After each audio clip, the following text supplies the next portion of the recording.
ওই সমাজে কি প্রতিষ্ঠা ছিল? ন্যায়পূর্ণ কোরআন বিচার ব্যবস্থা প্রতিষ্ঠা ছিল। আল আদাল আল কিসত, এই শব্দটা যখন এই সমাজে প্রতিষ্ঠা হয়ে যাবে, এই সমাজেও যদি কেউ অন্যায়ভাবে কাউকে জুলুম করে হত্যা করে, কাউকে যদি জুলুম করে চাঁদাবাজি করে হত্যা করে, কারো কিছু লুণ্ঠন করে, তাহলে ওটার বিচার সঙ্গে সঙ্গে হবে, জনগণের বিচার চাওয়ার কোনো প্রয়োজন হবে না। এজন্য আমাদেরকে একটাই মেসেজ দিতে চাই এই আয়াত থেকে আপনাদেরকে, যে আপনারা অবশ্যই সমাজের মধ্যে ন্যায়পূর্ণ বিচার ব্যবস্থা কায়েম করার জন্য চেষ্টা করবেন। এছাড়া এই সমাজের দুর্নীতি কখনো আপনি দূর করতে পারবেন না।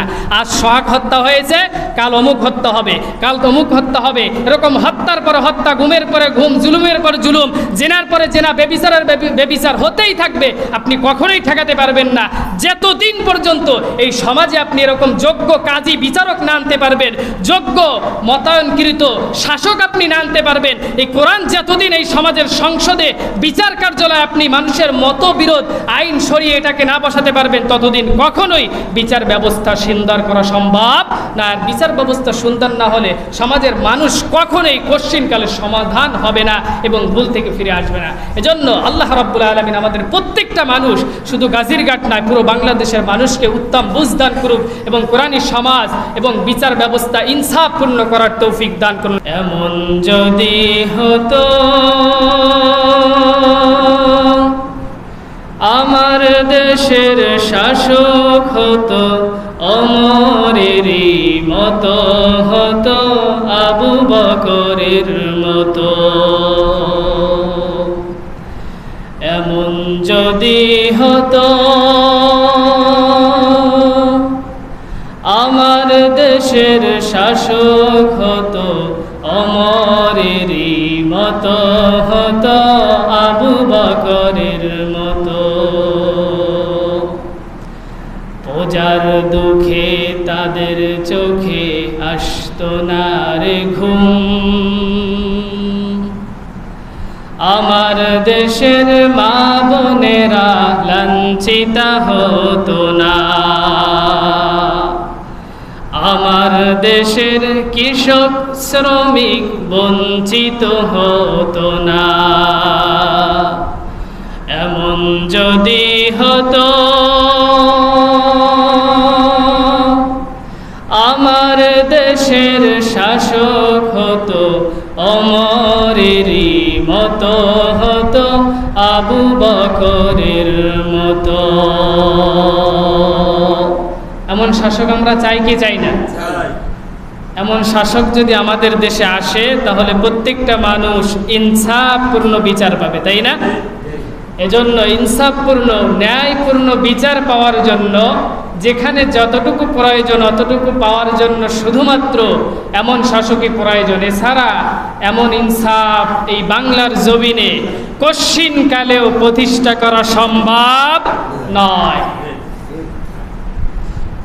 আল্লাহ তাআলার কাছে আমরা শুকরিয়া আদায় করে নিচ্ছি সেই মহান মনিবের দরবারে, যিনি আমাদেরকে সুস্থতার নিয়ামত দিয়ে একটি সপ্তাহ পরে জুমার দিনে আসার বসার কিছু কথা বলা এবং শোনার তৌফিক দান করতেছেন। আমাকে বলার, আপনাদেরকে শোনার যেই মহান রব্বুল আলামিন তৌফিক দান করলেন এবং করবেন, সেই মহান রবের দরবারে কালিমাতুশ শুকরিয়া আদায় করে নিচ্ছি জবান ছেড়ে আলহামদুলিল্লাহ। আল্লাহ পাক রব্বুল আলামিন সমাজের মধ্যে এই কোরআনকে পাঠিয়েছিলেন একটি উদ্দেশ্যে, নবীদেরকে পাঠিয়েছিলেন একটি উদ্দেশ্যে। তার যে উদ্দেশ্য ছিল সেই উদ্দেশ্যটা হলো সমাজের মধ্যে, মানুষের মধ্যে ইনসাফপূর্ণ বিচার ব্যবস্থা কায়েম করা। কি কায়েম করা? ইনসাফপূর্ণ বিচার ব্যবস্থা কায়েম করা, ন্যায়পরায়ণতা সমাজের মধ্যে ছড়িয়ে দেওয়া। হোক সে গরিব, হোক সে চাকরিজীবী, হোক সে কৃষক, হোক সে দিনমজুরি, অথবা কোনো রাষ্ট্রের শাসক, যেই হোক না কেন, যদি অপরাধ করে তাহলে আদালতের কাঠগড়ায় তাকে, বিচারাল কাঠগড়ায় তাকে বিচারকের সামনে অবশ্যই মাথা নত করে দাঁড়াতে হবে। এটাই ইনসাফপূর্ণ বিচার। আল্লাহ রাব্বুল আলামিন সেই বিচার কায়েম করার জন্য নবীদেরকে পাঠিয়েছেন। নবীদেরকে পাঠানোর মূল তিনটি উদ্দেশ্যের মধ্যে প্রথমত যে উদ্দেশ্য আল্লাহ রাব্বুল আলামিনের ছিল সেটা হলো ইনসাফপূর্ণ বিচার কায়েম করা, সমাজের মধ্যে ন্যায়পূর্ণ বিচার সমাজের মধ্যে প্রতিষ্ঠা করা। ইনসাফপূর্ণ বিচার বলা হয় ওই জিনিসকে যেটা যার যতটুকু প্রয়োজন ততটুকু তাকে দেওয়ার নামই ইনসাফপূর্ণ বিচার। যার যতটুকু প্রয়োজন, আমি যে আয়াত তেলাওয়াত করেছি ওই আয়াতের দিকে যাব ইনশাআল্লাহ। ওই আয়াতের কিছু আমি আগে আপনাদেরকে বুঝিয়ে নিচ্ছি যাতে আপনাদের আয়াতটা বুঝতে সুবিধা হয়। যে আল্লাহ তাআলা সমাজের মধ্যে ওই কোরআনকে নবীদেরকে পাঠিয়েছিলেন, তার প্রধানত যে উদ্দেশ্য ছিল সেটা হলো সমাজের মধ্যে ন্যায় বিচার প্রতিষ্ঠা করা। সে যে ধরনের লোক হোক না কেন, সে কালো হোক, সে ধলা হোক, সে মোটা হোক, সে শুকনা হোক, সে ভালো ধর্মের লোক হোক, অন্য ধর্মের লোক হোক, সে বংশীয় লোক হোক, বংশীয় ছাড়া হোক, যে শ্রেণীর মানুষ হোক না কেন, সে যদি কোনো ধরনের ভুল করে, অপরাধ করে, অবশ্যই তাকে বিচারের কাঠগড়ায় দাঁড়াতে হবে এবং হিসাব দিতে হবে। এই জিনিসটা সমাজে প্রতিষ্ঠা করার জন্য আল্লাহ তাআলা নবী এবং এই কোরআনকে পাঠিয়েছে। কিন্তু আজকে আমরা লক্ষ্য করে দেখতে পারি সমাজের মধ্যে ন্যায় বিচার নাই, আছে সমাজের মধ্যে ইনসাফপূর্ণ বিচার নাই। আল্লাহর রাসূল সাল্লাল্লাহু আলাইহি ওয়াসাল্লাম তার জীবন দশায় তিনি ইসলাম কায়েম করে গিয়েছিলেন কি গিয়েছিলেন না? এ কোরআন সমাজের মধ্যে প্রতিষ্ঠা করেছিলেন কি করেছিলেন না? ন্যায় বিচার প্রতিষ্ঠা করেছিলেন কি করেছিলেন না? এমন ন্যায় বিচার আল্লাহর রাসূল প্রতিষ্ঠা করেছিলেন যেই ন্যায় বিচার, যেই আদালতে শাসকের পর্যন্ত তার কৈফিয়ত দেওয়ার প্রয়োজন হতো। সামান্য একজন মুসি, সামান্য একজন কৃষক, সামান্য একজন জনগণের মধ্যে একটা মানুষ যদি শাসকের কাছে কৈফিয়ত চায়, ওই শাসকের কৈফিয়ত দিতে বাধ্য, এমন বিচার ব্যবস্থা আল্লাহর রাসূল প্রতিষ্ঠা করে গিয়েছিলেন। সুবহানাল্লাহ। কিন্তু আজকে আমরা লক্ষ্য করে দেখতে পারি সেই বিচার ব্যবস্থা সমাজের মধ্যে নাই। না থাকার কারণে সমাজের মধ্যে জুয়া, ফেন্সিডিল, ইয়াবা এবং মদখোর এবং ঘুষখোর, সুদখোর, সমাজের মধ্যে জিনা, ব্যভিচার, আল্লাহ রাব্বুল আলামিনের যত হুকুম নিষেধ আছে প্রত্যেকটা নিষেধ হুকুম সমাজের মানুষের কাছে জারি হয়ে গিয়েছে। এমনভাবে মানুষ এগুলো পালন করে মনে হয় এগুলো গুনাহই না, এগুলো আসলে আল্লাহর নিষেধই না, এমনভাবে তারা পালন করে।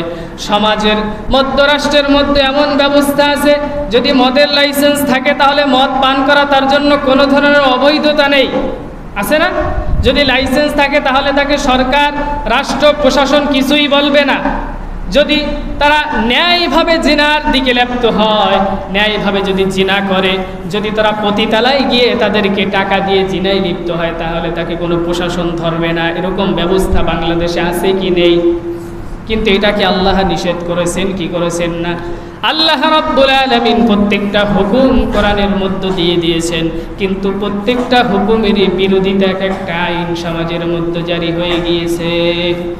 আল্লাহ তাআলা বলেছেন কোরআনুল কারীমের সূরা তাওবার মধ্যে যে শিরিক হলো ওই জিনিসকে বলা হয় যে ব্যক্তি আল্লাহ রাব্বুল আলামিনের আদেশকে আদেশ হিসাবে মানে না, নিষেধকে নিষেধ হিসাবে মানে না, ওটাও এক ধরনের শিরিক। যেমনভাবে আপনি ধরেন আল্লাহ রাব্বুল আলামিন বলেছেন তোমার সন্তান যদি উপনীত বয়সে, তোমার সন্তান যদি পরিপূর্ণ বয়সে যদি পদার্পণ করে তাহলে তুমি তাকে বিবাহ দিয়ে দাও। কে বলেছেন? আল্লাহ রাব্বুল আলামিন। এবার বলেন একটি মেয়ে যদি 16 বছর 17 বছরে উপনীত হয় তাহলে তার কি সন্তান জন্ম দেওয়ার ক্ষমতা থাকে না? ইসলামে তাকে বিবাহ দেওয়ার জন্য বৈধতা দিয়েছেন। কিন্তু আপনি যদি ওই 16-17 বছরের মেয়েকে বিবাহ দিতে যান, দেখবেন প্রশাসন আপনাকে এসে বিভিন্ন ধরনের হেনস্থা করবে, কারণ রাষ্ট্রের আইনে এটা বৈধতা নেই। তাহলে আল্লাহ দেশে বৈধতা কিন্তু রাষ্ট্র দেয়নি, তাহলে এটা একটা শিরিক, পরিপূর্ণ শিরিক। কারণ আল্লাহর আইনের বিরুদ্ধে গিয়ে আরেকটা আইন তারা জারি করেছে। আপনার ছেলের 17 বছর বয়স হয়েছে, 18 বছর বয়স হয়েছে, ছেলের জন্য বিয়ে উপযুক্ত, তাকে বিয়ে দেওয়া যাবে, আপনি বাবা হিসাবে তাকে বিয়ে দিয়েও দিলেন, কিন্তু রাষ্ট্র আপনাকে এই অনুমতি দেয়নি। রাষ্ট্রের লোক আপনাকে এসে হেনস্থা করবে। যদি রাষ্ট্রের লোক না জানে, পাশের বাড়ির মানুষ ফুসলিয়ে কোনোভাবে দেখবেন প্রশাসনের মাঝে খবর পাঠিয়ে দেবে, ওই পাশের বাড়ি দেখো অমুকের সন্তানের এখনও রাষ্ট্রীয় বয়স হয়নি কিন্তু তাকে বিবাহ দিয়ে দিয়েছে। এখন বলেন, আল্লাহ বলেছেন বয়স একটা, রাষ্ট্র বলেছেন আর একটা, তাহলে এমন রাষ্ট্রের আইন মানা কি ফরজ? কখনোই নয়। আল্লাহ রাব্বুল আলামিন বলেছেন ওই রাষ্ট্রের আইন মানা ফরজ যেই রাষ্ট্রের আইন আমার আইনের সঙ্গে আছে, যেই রাষ্ট্রের আইন আমার আইনের ঊর্ধ্বে চলে যায়, ওই রাষ্ট্রের আইন কোনো মুসলমানের জন্য মানা ফরজ নয়। এজন্য আমাদের অবশ্যই সমাজে ইসলাম কায়েম করতে হবে, কোরআন কায়েম করতে হবে, এর বিকল্প কোনো পথ নাই। ন্যায় বিচার অবশ্যই প্রতিষ্ঠা করতে হবে, কারণ আপনি ন্যায়সঙ্গতভাবে যদি কোনো কাজ করতে চান সেটা আপনার দ্বারা সম্ভব হচ্ছে না। কারণ হলো আল্লাহ রাব্বুল আলামিন বলেছেন একটা, রাষ্ট্র বলেছেন আর একটা, আর রাষ্ট্রের কথা যখন আপনি মানতে যাবেন তখন আল্লাহর আইনের বিরুদ্ধে গিয়ে মানতে হবে, এছাড়া কোনো বিকল্প পথ নাই। এজন্য আমাদেরকে এই রাষ্ট্রের আইনকে ভেঙে দিয়ে আল্লাহ রাব্বুল আলামিনের কোরআনি সমাজের আইন করতে হবে। মানুষের নিজের বানানো মতবিরোধ আইনকে বাদ দিয়ে, বহিরা বিশ্বের আইনকে বাদ দিয়ে আমাদেরকে অবশ্যই কোরআনের আইন সমাজের মধ্যে প্রতিষ্ঠা করতে হবে। এছাড়া কোরআনের প্রত্যেকটা আইন আপনি কখনোই মানতে পারবেন না। পারবেন? কখনো সম্ভব নয়। আল্লাহ রাব্বুল আলামিন বলেছেন কেউ যদি চুরি করে তাহলে তার হাত কেটে দিতে হবে। কি কেটে দিতে হবে? হাত কেটে দিতে হবে। আল্লাহ রাব্বুল আলামিন বলেছেন হাত কাটতে, কিন্তু রাষ্ট্র কিন্তু হাত কাটার কথা বলে নাই। তাহলে আপনি যদি এখন হাত কাটেন তাহলে আপনাকে কোথায় যেতে হবে? কোথায়? জেলে যেতে হবে।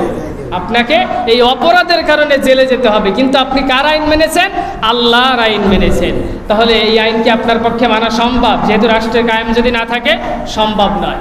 আল্লাহ রাব্বুল আলামিন বলেছেন কেউ যদি কাউকে অন্যায়ভাবে হত্যা করে তাহলে তাকেও হত্যা করতে হবে।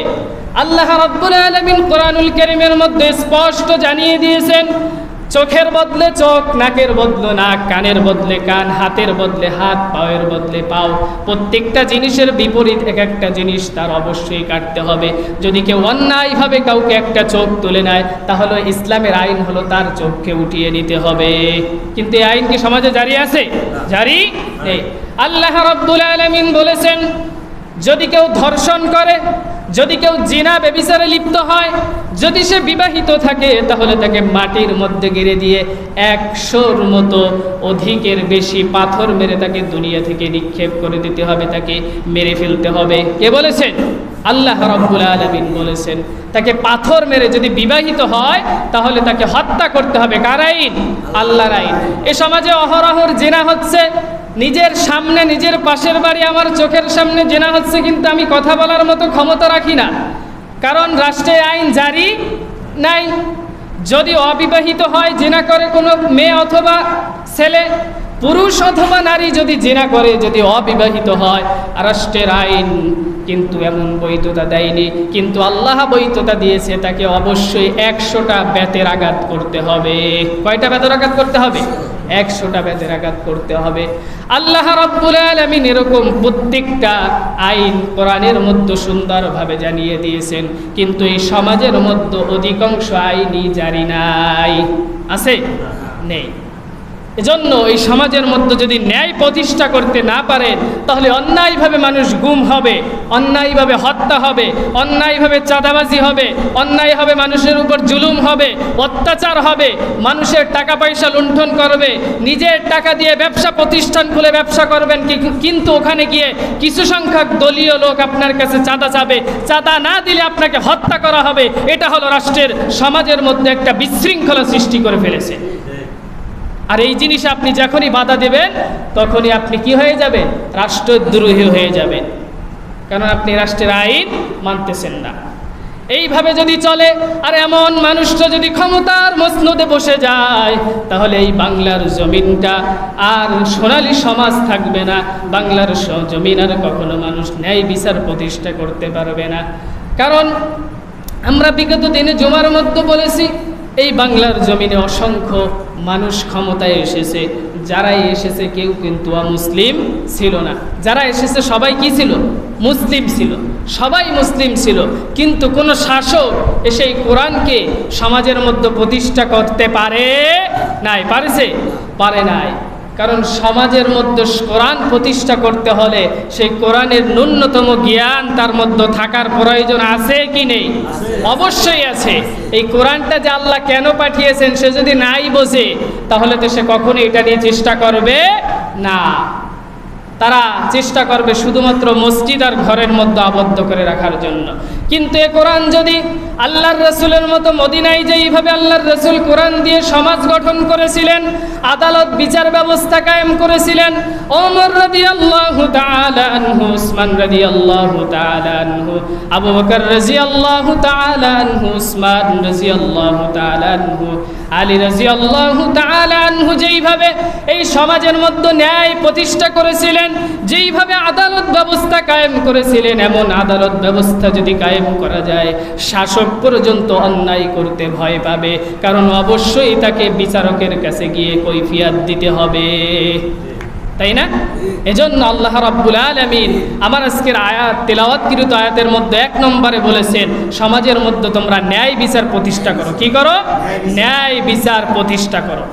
আল্লাহ রাব্বুল আলামিন কোরআনুল কারীমে জানিয়ে দিয়েছেন সূরা আন-নাহলের 90 নম্বর আয়াতে, ইন্নাল্লাহা ইয়া'মুরু বিল আদলি ওয়াল ইহসানি ওয়া ইতা'i যিল কুরবা ওয়া ইয়ানহা আনিল ফাহশাই ওয়াল মুনকারি ওয়াল বাগই ইয়া'iযুকুম লা'আল্লাকুম তাযাক্কারুন।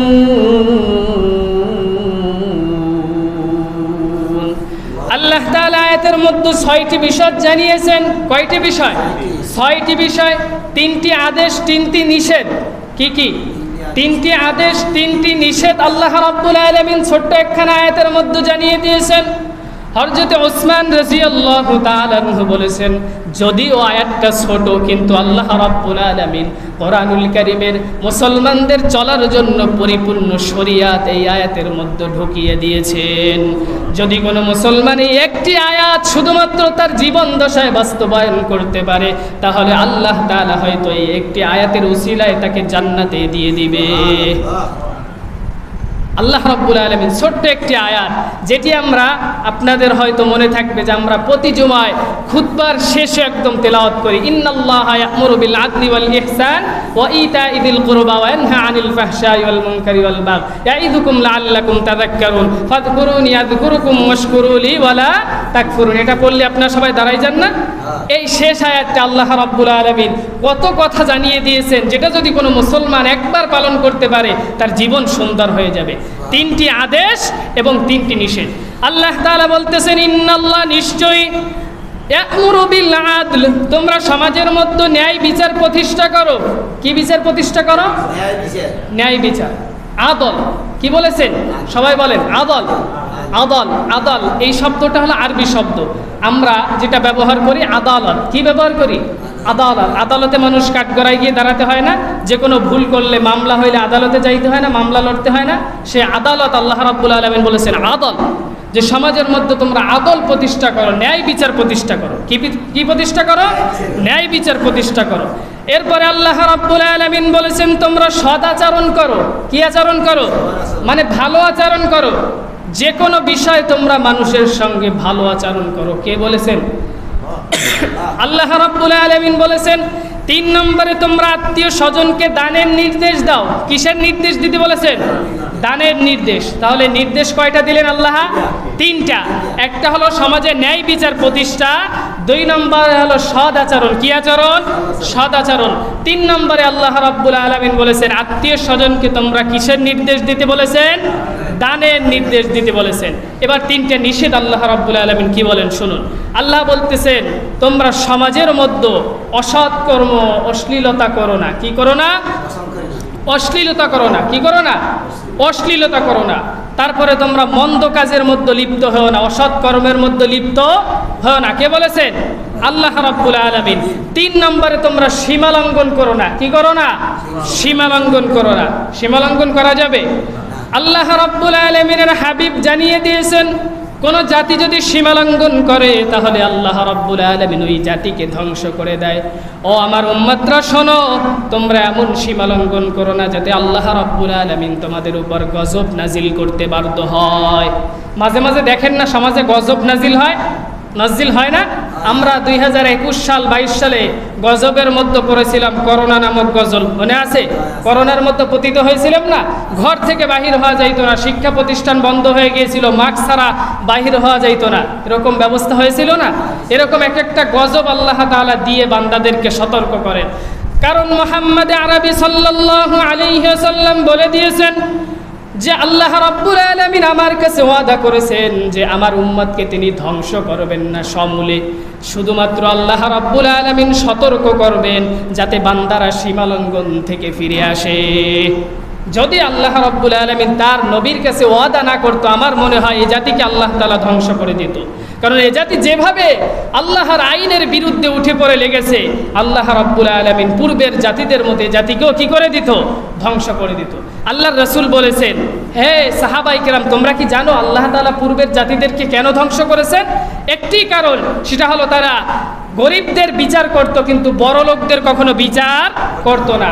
গরিবরা ভুল করলে কোনো ভুল ছেড়ে দিত না, কিন্তু বড় লোকরা ভুল করলে ওই ভুলের তারা কখনো তাদের কাছে কোনো কৈফিয়ত চাইতো না। আর এই কারণে আল্লাহ রাব্বুল আলামিন অধিকাংশ জাতিকে সমাজ থেকে ধ্বংস করে নির্মূল করে দিয়েছেন। কে বলেছেন? আল্লাহর রাসূল বলেছেন। এজন্য তোমরা সীমালঙ্ঘন থেকে ফিরে আসো, আল্লাহ রাসূল বলেছেন। কিন্তু আমাদের সমাজের অধিকাংশ মানুষ কি করে? সীমালঙ্ঘন করে। আল্লাহ রাব্বুল আলামিন 3টি আদেশ করলেন এবং 3টি নিষেধ করলেন। তাহলে 1 নম্বর আদেশ কি? আদল, মানে ন্যায় বিচার প্রতিষ্ঠা করা। ন্যায় বিচার প্রতিষ্ঠার প্রয়োজন আছে কি নেই? সমাজে যদি ন্যায় বিচার হয়, তাহলে অন্যায়ভাবে যদি কাউকে হত্যা করে, তাহলে সেই হত্যার আল্লাহ রাব্বুল আলামিনের আইন অনুযায়ী বিচার হবে কি? হত্যার বদলে হত্যা। এটা হলো রাষ্ট্রীয়। কোনো মানুষের তো বারবার মিছিল মিটিং করার প্রয়োজন হবে না। মানুষের জনসাধারণের রাস্তা আটকে কেন বারবার মিছিল করতে হবে, বারবার সমাবেশ করতে হবে কেন রাষ্ট্রের কাছে যে আমরা এই বিচার চাই, আমরা এই হত্যার বিচার চাই? এ কথা বলতে বলতে মানুষের মুখের ফেনা কেন বের হয়ে যাবে? এটা তো রাষ্ট্র অবশ্যই আইন থাকবে। যদি অন্যায়ভাবে কোনো মানুষকে হত্যা করা হয়, তাহলে আল্লাহর আইন অনুযায়ী ওই ব্যক্তিকেও হত্যা করা হবে। কিন্তু এই সমাজে আমরা এখন এই কোরআন নিতে পারিনি। এই কারণে আমাদের গলাবাজি করতে হয়, রাস্তার সামনে মরে মরে গিয়ে সমাবেশ করতে হয়। মানুষ একজন মরার কারণে আন্দোলন করতে গিয়ে আরো 10 জন মরে কি মরে না? কিন্তু সেই বিচার কি সমাজে পাওয়া যায়? পাওয়া যায় না। আপনি দেখবেন এই সমাজে এক এক সময় এক একটা ইস্যু তৈরি হয়। কিছুদিন আগে মারা গিয়েছিল আসিয়া, মারা গিয়েছিল না ধর্ষণের মাধ্যমে ছোট্ট শিশু। আবার মারা গেল কয়েকদিন আগে সোহাগ। এর আগে মারা গেল 5ই আগস্টে আবু সাইদ মুগ্ধ। এরকম অসংখ্য মানুষ মারা গিয়েছে কি গিয়েছে না? যে ইস্যুগুলো নিয়ে মানুষ আন্দোলন করেছে, বিচার চেয়েছে সমাজের কাছে, কিন্তু আল্লাহর আইন অনুযায়ী তো এদের বিচার চাওয়ার কোনো প্রয়োজন নাই। রাষ্ট্র বাধ্যতামূলক এদের বিচার করবে। রাষ্ট্রের জনগণ তো কখনো রাষ্ট্রের কাছে গিয়ে ধন্না ধরতে হবে না। আল্লাহ বলেছেন যদি সমাজে ন্যায় বিচার তোমরা কোরআন দিয়ে প্রতিষ্ঠা করতে পারো, রাষ্ট্রের কাছে তোমার বিচার চাওয়া লাগবে না, রাষ্ট্র অটোমেটিক বিচার করবে। কারণ এই সমাজে ন্যায় অবশ্যই বাস্তবায়ন করতে হবে। আর ন্যায় বাস্তবায়ন ছাড়া তুমি যত গলাবাজি করো না কেন, তোমার হত্যার বদলে কখনো রাষ্ট্র হত্যা করবে না। করবে কি? কয়েকদিন মামলা ঘুরিয়ে ফিরিয়ে শেষ পর্যন্ত গিয়ে লাস্টে কিছু টাকা খেয়ে 2-3 বছরের জেল দিয়ে ওই ব্যক্তিকে ছেড়ে দেবে। সে আবার স্বাধীনভাবে বুক ফিলিয়ে এই বাংলার জমিনে ঘুরবে।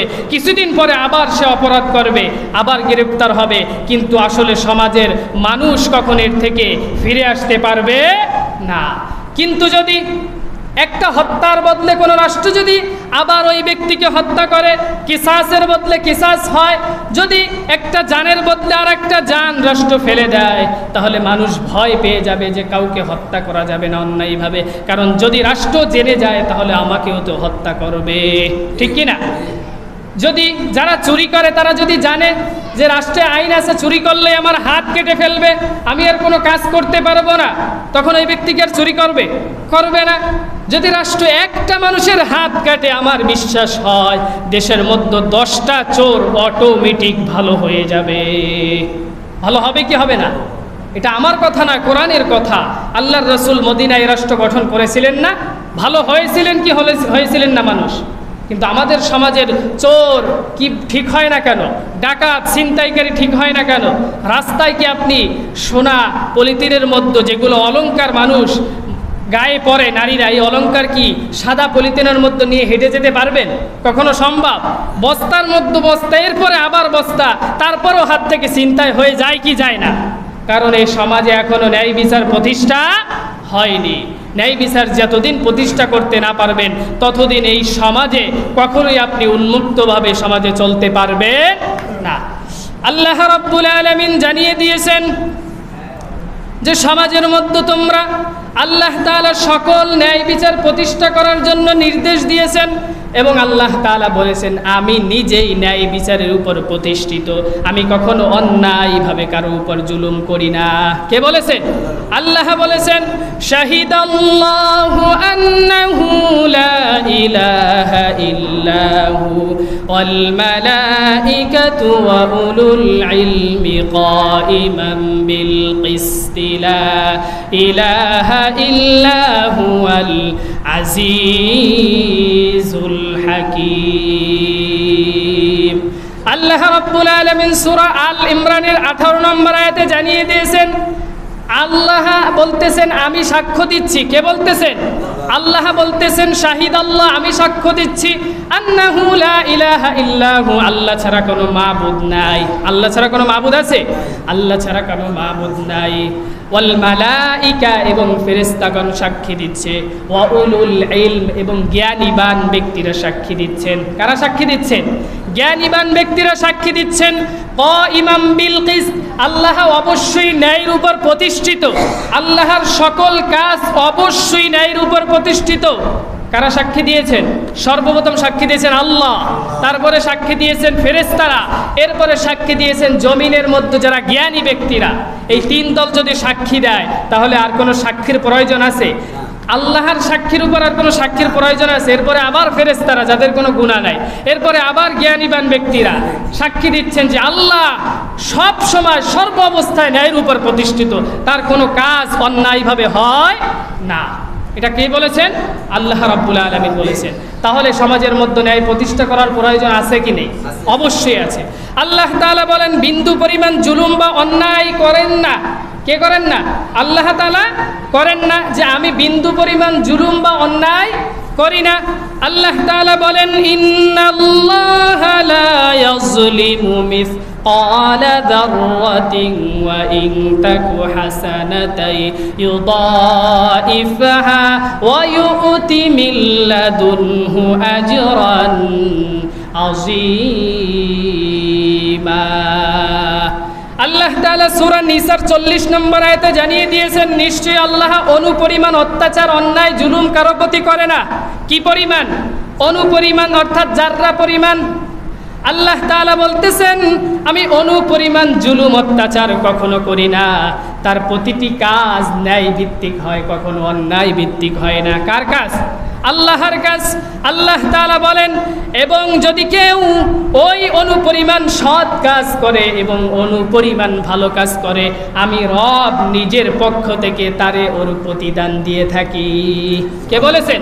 আল্লাহ রাব্বুল আলামিন বলতেছেন আমি নিজে অনুপরিমাণ অসৎ কাজ করি না, অন্যায় কাজ করি না, আমি সব সময় ভালো কাজ করি এবং যদি কোনো বান্দা অনুপরিমাণ ভালো কাজ করে আমি তার প্রতিদান দিয়ে থাকি। তাহলে আমাদের কি অনুপরিমাণ ভালো কাজ করার প্রয়োজন আছে কি নেই? অল্প একটু করবো না আরো বেশি করব? আরো বেশি করতে হবে। অর্থাৎ আল্লাহ তাআলা আয়াতের ব্যাখ্যা মুফাসসিররা বলেছেন, বুঝিয়েছেন যে তোমরা সমাজের মধ্যে ন্যায় প্রতিষ্ঠা করো। কি প্রতিষ্ঠা করো? ন্যায় প্রতিষ্ঠা করো। অর্থাৎ দায়বদ্ধতা থাকতে হবে। কি থাকতে হবে? দায়বদ্ধতা। আপনার রাষ্ট্রের কাছে, সমাজের কাছে দায়বদ্ধতা থাকতে হবে। আপনি যেই হন না কেন, যদি মুসি হন, কৃষক হন, শ্রমিক হন, রাষ্ট্রনায়ক হন, অথবা এমপি হন, মন্ত্রী হন, যেই হন না কেন আপনার দায়বদ্ধতা থাকতে হবে যে আমার প্রত্যেকটা কাজের হিসাব অবশ্যই আদালতের কাছে দিতে হবে।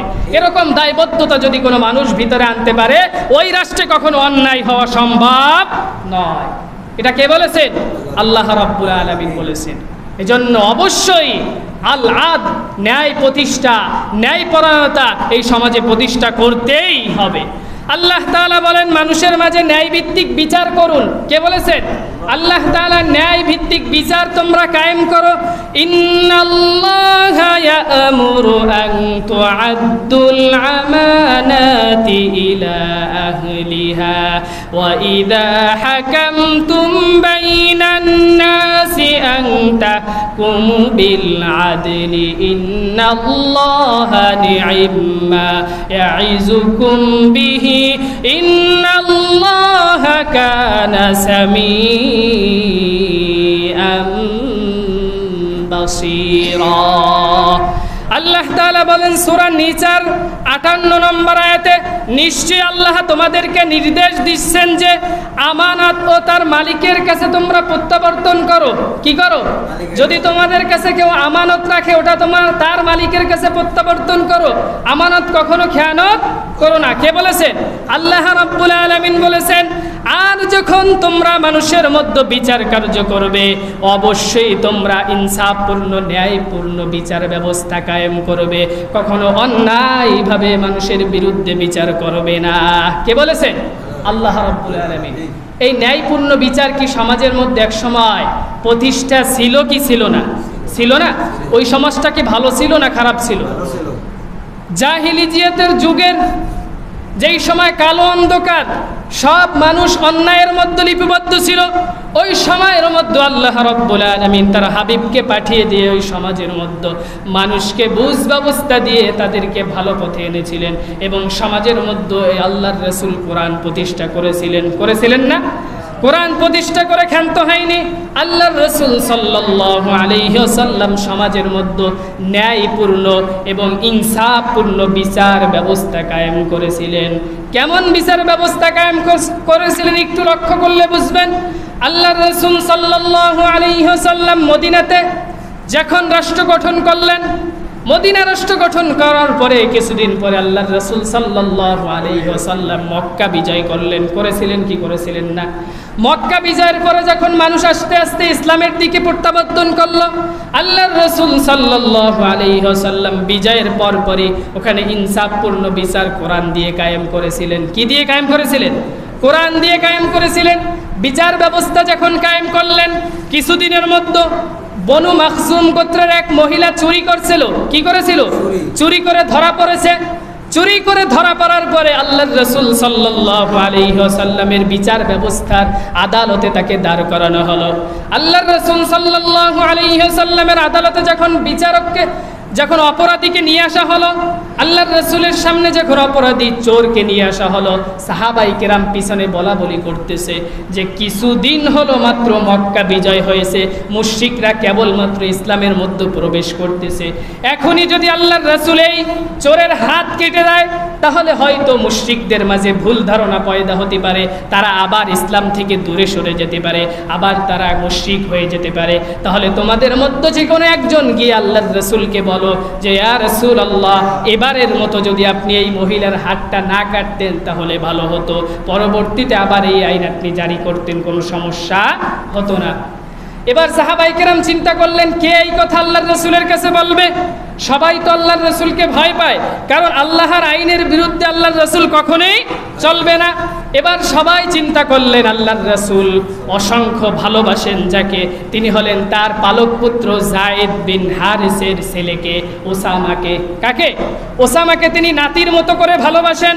বললেন ওসামা তুমিই পারো একমাত্র রাসূলের কাছে গিয়ে এই কথাটা বলতে, কারণ তোমাকে আল্লাহর রাসূল ধমক দিবেন না, তুমি গিয়ে বলো শুধুমাত্র এই একটা বিচারে যেন আল্লাহর রাসূল তার হাতটা না কাটে, এর পরের থেকে সে হাত কাটুক, কোনো সমস্যা নাই, কিন্তু এখন যদি হাত কাটে তাহলে হয়তো অনেক মুসলমান আবার মুশরিক হয়ে যাবে। ওসামা বললেন ঠিক আছে আমি গিয়ে বলতেছি। এবার ওসামা আল্লাহর রাসূলের দরবারে চলে গেলেন, রাসূলের কাছে গিয়ে বললেন ইয়া রাসূলুল্লাহ, আপনি যদি শুধুমাত্র এই নারীর বিষয় আপনি বিচার ব্যবস্থা একটু পাল্টিয়ে দিতেন, আপনি যদি তার হাতটা না কেটে একটু এই বিচার ব্যবস্থা পাল্টিয়ে দিতেন, পরবর্তীতে যদি আবার হাত কাটতেন তাহলে ভালো হতো। আল্লাহর রাসূল বললেন কারণ কি? বলল সবে মাত্র মানুষ ইসলামের মধ্যে প্রবেশ করেছে, এখন যদি আপনি তার হাত কেটে দেন চুরির জন্য তাহলে হয়তো মানুষ আবার মুশরিক হয়ে যাবে, আবার ইসলাম থেকে ফিরে যাবে। আল্লাহর রাসূল বললেন, তার চোখ দুটো লাল হয়ে গেল, মুখটা মলিন হয়ে গেল, বলল, ও ওসামা, তোমার এত বড় সাহস, তুমি আমাকে আল্লাহর আইনের বিরুদ্ধে গিয়ে আইন প্রণয়ন করতে বলতেছো? কখনোই সম্ভব নয়, কারণ তুমি কি পূর্ববর্তী জাতিদের কথা জানো না, যারা গরিবদের বিচার করত কিন্তু বড়লোকদের বিচার করত না? আল্লাহ রাব্বুল আলামিন ওই জাতিকে সমূলে ধ্বংস করে দিয়েছিল। তোমরা যদি ধ্বংস হতে না চাও তাহলে আর কখনোই আমার কাছে এমন আবদার নিয়ে আসবে না। কে বলেছেন? আল্লাহর রাসূল বলেছেন। শুধুমাত্র তাই নয়, আল্লাহর রাসূল তার জবাবে বললেন, ও ওসামা শোনো, সাহাবাই কেরামদেরকে জানিয়ে দিও, শুধুমাত্র এই নারী নয়, এখানে যদি আমার মেয়ে ফাতেমাও যদি থাকতো, আমি তার হাত কাটতে 1 সেকেন্ডের জন্য দেরি করতাম না। কে বলেছে? আল্লাহর রাসূল। সুবহানাল্লাহ! এ কেমন বিচার ব্যবস্থা! পুরো রাষ্ট্রনায়ক মদিনা, মক্কা, পুরো সমাজের দায়িত্ব কার হাতে? রাসূলের হাতে। তিনি চাইলে পারতেন যে তার হাতটা না কাটতে।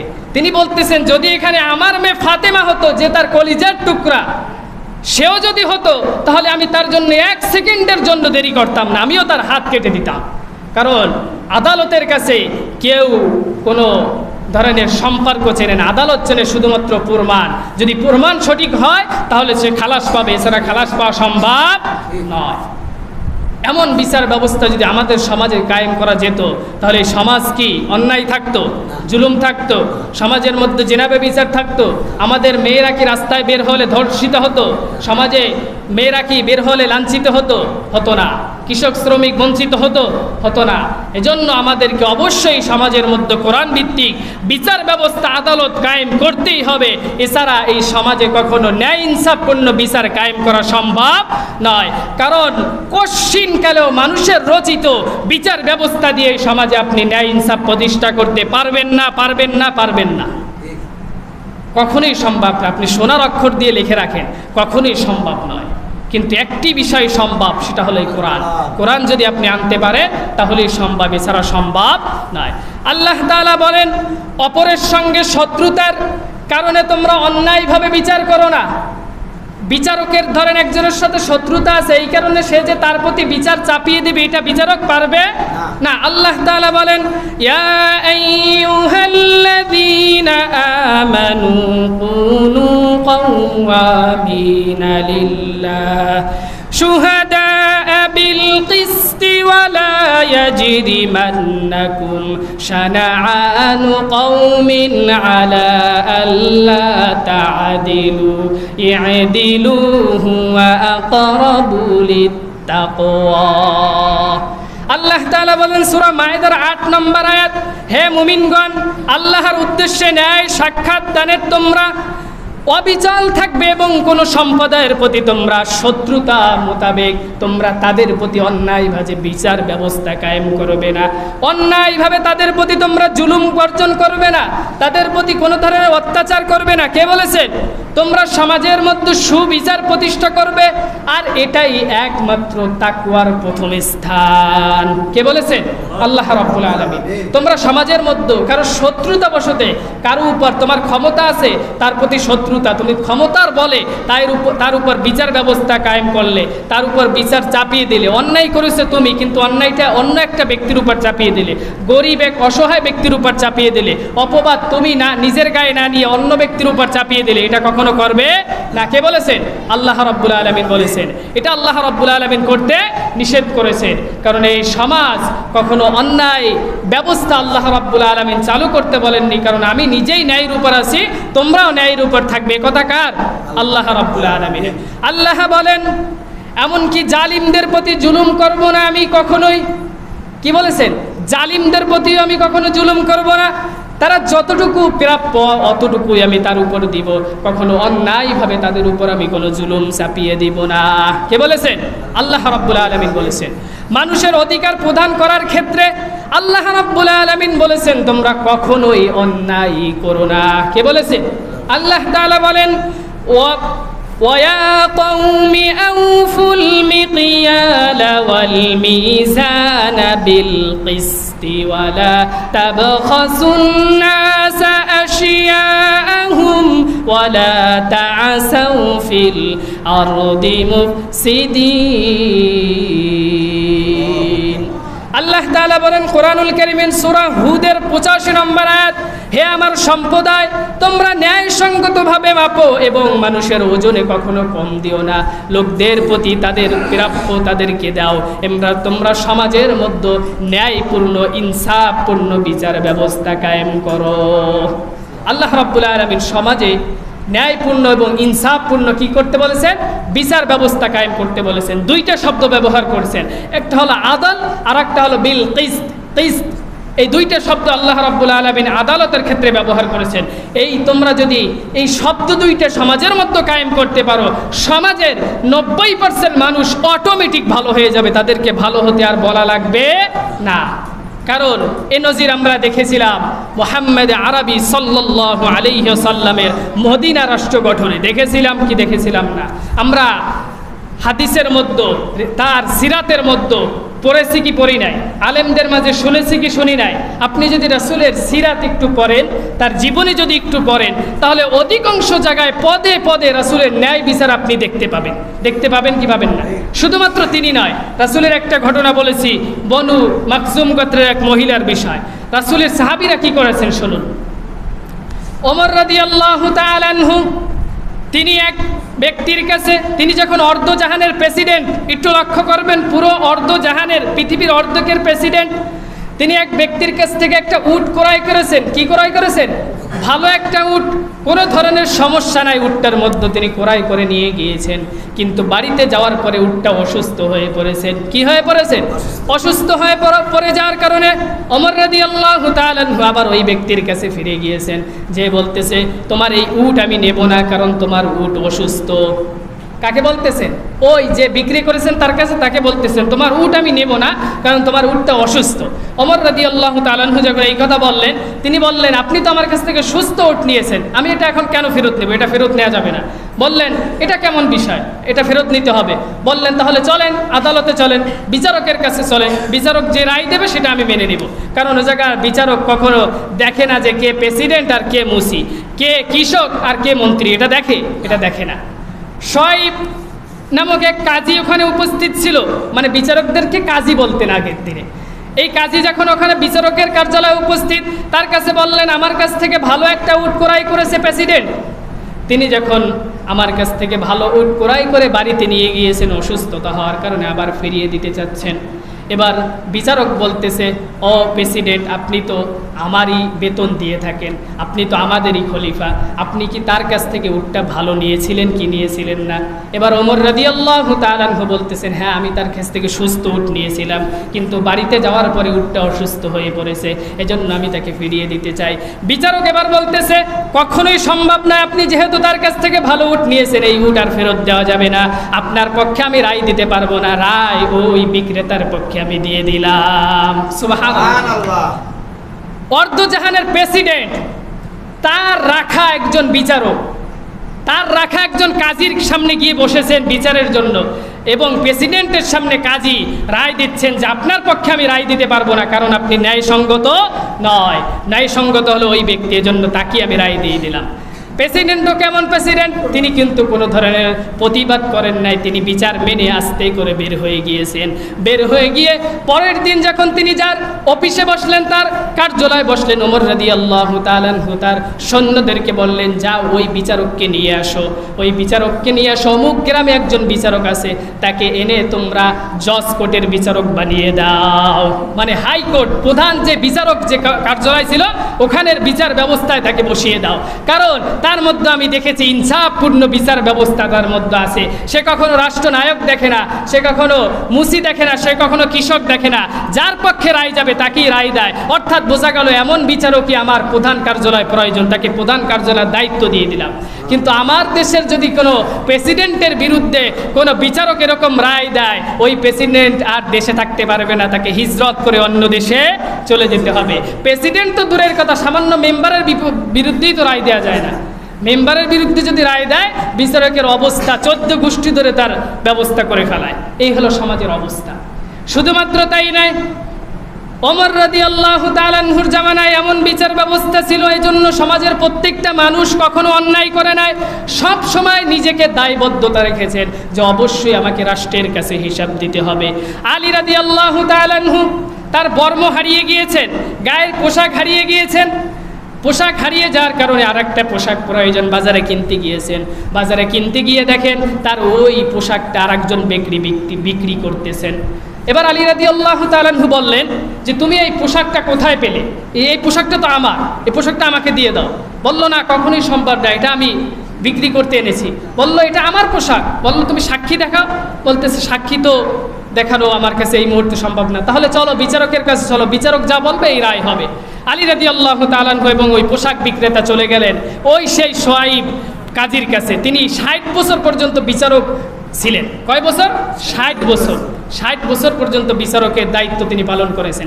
এবার তার কাছে গিয়ে বললেন যে এই বর্মটা আমার, কিন্তু তিনি দিতে চাচ্ছেন না। কে বলেছেন? প্রেসিডেন্ট বলেছেন, আলী রাদিয়াল্লাহু তাআলা। তিনি তখন ক্ষমতার মসনদে ছিলেন। তিনি বলতেছেন যে আমার বর্ম দিতে চাচ্ছেন না। তখন বললেন তাহলে আপনার পক্ষে কি কোনো সাক্ষী আছে? এবার আলী রাদিয়াল্লাহু তাআলা বললেন হ্যাঁ, আমার ছেলে সাক্ষী আছে। কি আছে? আমার ছেলে হাসান এবং হুসাইন, এই দুইজন সাক্ষী আছে। বিচারক এবার বলল কখনোই সম্ভব নয়, বাবার পক্ষে কোনো সন্তানের রায় গ্রহণ, কোনো সাক্ষী গ্রহণ হবে না, সন্তানের পক্ষে কোনো বাবার সাক্ষী গ্রহণ হবে না। যদি অন্য কোনো আপনার কাছে সাক্ষী থাকে তাদেরকে নিয়ে আসেন, এছাড়া আপনার পক্ষে আমি রায় দিতে পারবো না। কে বলেছেন? বিচারক বলেছেন, ওই কাজী বলেছেন। এবার আলী রাদিয়াল্লাহু তাআলা আনহু বলতেছেন তুমি কি সেই হাদিসের কথা ভুলে গিয়েছো? আল্লাহর রাসূল বলেছেন যে যুবকদের জান্নাতের সর্দার হবে হাসান হুসাইন, তুমি তার ব্যাপারে তুমি এরকম কথা বলতেছো, তিনি কি কখনো মিথ্যা কথা বলবেন? তাদের সাক্ষী কেন গ্রহণ করা যাবে না? তিনি বলতেছেন সে যুবকদের জান্নাতি সর্দার হতে পারে, আল্লাহর রাসূল বলতে পারে আলহামদুলিল্লাহ, কোনো সমস্যা নাই এই বিষয়ে আমার, কিন্তু এখানে আমি আদালতে আছি, এখানে অবশ্যই আপনার ন্যায়ভাবে যে ইসলামে যে নিয়ম আছে ওই নিয়মভাবে সাক্ষী আনতে হবে। যদি আপনি সাক্ষী না আনতে পারেন আপনার পক্ষে আমি কোনো রায় দিতে পারবো না। আপনি যদি প্রেসিডেন্ট হন তাতেও আমার কোনো সমস্যা নাই। আলী রাদিয়াল্লাহু তাআলা আনহু সঙ্গে সঙ্গে ওই বিচারকে মেনে নিলেন এবং তিনি আস্তে করে বেরিয়ে গেলেন। তাহলে বোঝা গেল যে প্রেসিডেন্টদেরকেও যখন আদালতে গিয়ে দাঁড়াতো তাদের পক্ষ কাজীরা বিপক্ষে সাক্ষী দিত, কিন্তু তারা একটা শব্দ উচ্চারণ করত না, কারণ একটাই ছিল, ওই সমাজে কি প্রতিষ্ঠা ছিল? ন্যায়পূর্ণ কোরআন বিচার ব্যবস্থা প্রতিষ্ঠা ছিল। আল আদাল আল কিসত, এই শব্দটা যখন এই সমাজে প্রতিষ্ঠা হয়ে যাবে, এই সমাজেও যদি কেউ অন্যায়ভাবে কাউকে জুলুম করে হত্যা করে, কাউকে যদি জুলুম করে চাঁদাবাজি করে হত্যা করে, কারো কিছু লুণ্ঠন করে, তাহলে ওটার বিচার সঙ্গে সঙ্গে হবে, জনগণের বিচার চাওয়ার কোনো প্রয়োজন হবে না। এজন্য আমাদেরকে একটাই মেসেজ দিতে চাই এই আয়াত থেকে আপনাদেরকে, যে আপনারা অবশ্যই সমাজের মধ্যে ন্যায়পূর্ণ বিচার ব্যবস্থা কায়েম করার জন্য চেষ্টা করবেন। এছাড়া এই সমাজের দুর্নীতি কখনো আপনি দূর করতে পারবেন না। আজ সোহাগ হত্যা হয়েছে, কাল অমুক হত্যা হবে, কাল তমুক হত্যা হবে, এরকম হত্যার পরে হত্যা, গুমের পরে গুম, জুলুমের পর জুলুম, জেনার পরে জেনা, বেবিচারের বেবিচার হতেই থাকবে। আপনি কখনোই ঠেকাতে পারবেন না যতদিন পর্যন্ত এই সমাজে আপনি এরকম যোগ্য কাজী বিচারক না আনতে পারবেন, যোগ্য মতায়নকৃত শাসক আপনি না আনতে পারবেন। এই কোরআন যতদিন এই সমাজের সংসদে বিচার কার্যালয়ে আপনি মানুষের মতবিরোধ আইন সরিয়ে এটাকে না বসাতে পারবেন, ততদিন কখনোই বিচার ব্যবস্থা সুন্দর করা সম্ভব না। আর বিচার ব্যবস্থা সুন্দর না হলে সমাজের মানুষ কখনোই কশ্চিনকালে সমাধান হবে না এবং ভুল থেকে ফিরে আসবে না। এজন্য আল্লাহ রাব্বুল আলামিন আমাদের প্রত্যেকটা মানুষ, শুধু গাজীরঘাট নয়, পুরো বাংলাদেশের মানুষকে উত্তম বুঝদান করুক এবং কোরআনী সমাজ এবং বিচার ব্যবস্থা ইনসাফপূর্ণ করার তৌফিক দান করুন। সকলে বলছি আমিন। ওয়া আখিরু দাওয়ানা আলহামদুলিল্লাহি রাব্বিল আলামিন। সুবহানাকাল্লাহুম্মা বিহামদিকা আস্তাগফিরুকা ওয়া আতুবু